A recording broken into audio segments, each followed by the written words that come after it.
Kaleshwaram commission report కాదు, కాకరకాయ port కాదు, కొత్తిమీర కట్ట కూడా కాదు. అది కేవలం కాంగ్రెస్ బీజేపీల ఆరోపణల చిట్ట.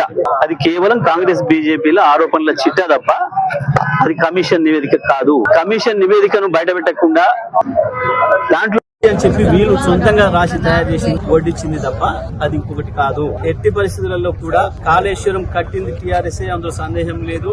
కాళేశ్వరం తోనే తెలంగాణ సస్యశ్యామలమైంది, అందులో సందేహం లేదు. కాళేశ్వరమే ఎప్పటికీ తెలంగాణకు జీవధార, అందులో సందేహం లేదు. ఈ 2-3 సంవత్సరాలు ఈ దుర్మార్గ కాంగ్రెస్ పాలన, బీజేపీ సమైక్య అందులో ఏజెంట్ల పాలన ఉన్నంత కాలం కొంత ఇబ్బంది పడతారేమో ప్రజలు, గాని మళ్ళీ తప్పకుండా కేసీఆర్ వస్తారు. మళ్ళీ కాళేశ్వరమే మళ్ళీ మనను బతికిస్తుంది, అందులో సందేహం లేదు. దానికి వాళ్ళ సూర్యాపేట తుంగతుర్తి ఈ తాలూకాలే ఉదాహరణ. కాళేశ్వరం మొట్టమొదటి నీళ్లను తాగింది ఈ భూములు, ఈ సూర్యాపేట జిల్లా భూములు. మొట్టమొదటి ఫలితాన్ని తీసుకుంది కూడా సూర్యాపేట జిల్లా భూములే.